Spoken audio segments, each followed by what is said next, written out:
श्री गणेश पुराण अध्याय 57 शूरसेन व देवेंद्रांची भेट। श्री गणेशाय नमः। ब्रह्मदेव महर्षी व्यासांना श्री गणपतींचे महात्म्य सांगत होते।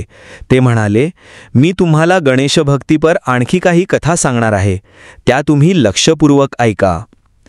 मध्य प्रांतात सहस्त्रपूर नामक एक नगर होते। तिथे शूरसेन नावाचे राजा राज्य करत असत। ते न्यायप्रिय होते, आपल्या प्रजेची पुत्रवत काळजी घेत असत। त्यांच्या पत्नीही सुशील, साध्वी आणि धर्मानुगामी होत्या। एके दिवशी राजा शूरसेन राजसभेत बसून नित्याचे कामकाज करत होते, तेव्हा आकस्मित सर्वत्र दिव्य प्रकाश पडला आणि सुश्राव्य संगीत ऐकू येऊ लागले। त्या चमत्काराने समस्त राजसभा स्तंभित झाली। राजासह सर्वांनाच मोठे आश्चर्य वाटले। तेव्हा एका राजदूताने बाहेर जाऊन पाहिले, तेव्हा त्या राजदूताला एक अतिभव्य तेजस्वी विमान आकाशमार्गाने जाताना दिसले। त्या विमानातून दिव्य संगीत ऐकू येत होते। त्याचवेळी श्वेतकुष्ठ झालेल्या दुसऱ्या एका दूताची त्या तेजस्वी विमानावर दृष्टी पडली आणि ते विमान जागेवरच थांबले आणि आपोआप खाली उतरले।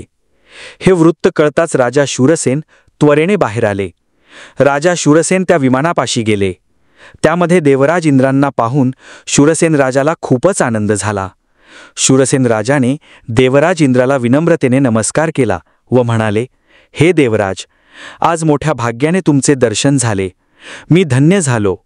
तुम्ही कुठे जात होतात आणि अचानक इथे कसे काय उतरलात? तेव्हा देवराज इंद्र शूरसेन राजाला म्हणाले, हे राजा, महर्षी नारदांनी मला भृशुंडी ऋषींची कथा सांगितली होती।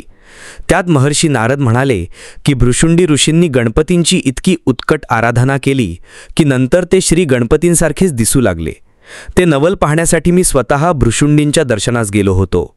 त्यांच्या आश्रमातून मी अमरावतीकडेच निघालो होतो। तेवढ्यात तुमच्या एका कुष्ठी दूताची माझ्या विमानावर दृष्टी पडली। त्यामुळे आमच्या विमानाची गती कुंठित होऊन ते खाली उतरले। ते ऐकून राजा शूरसेनाला मोठे आश्चर्य वाटले। ते म्हणाले, हे इंद्रदेवा, तुम्ही भृशुंडींचं दर्शन घेऊन आलेले आहात। ते ऋषी तपोबलाने आपल्या आराध्य दैवतासारखेच झाले, ही त्रैलोक्यात अलौकिक अशीच घटना आहे। माझ्या मनात त्या थोर गणेश भक्तांविषयी जाणून घेण्याची इच्छा आहे, तरी कृपा करून त्यांच्याविषयी काहीतरी सांगा। श्री गणेश पुराण अध्याय 57 समाप्त।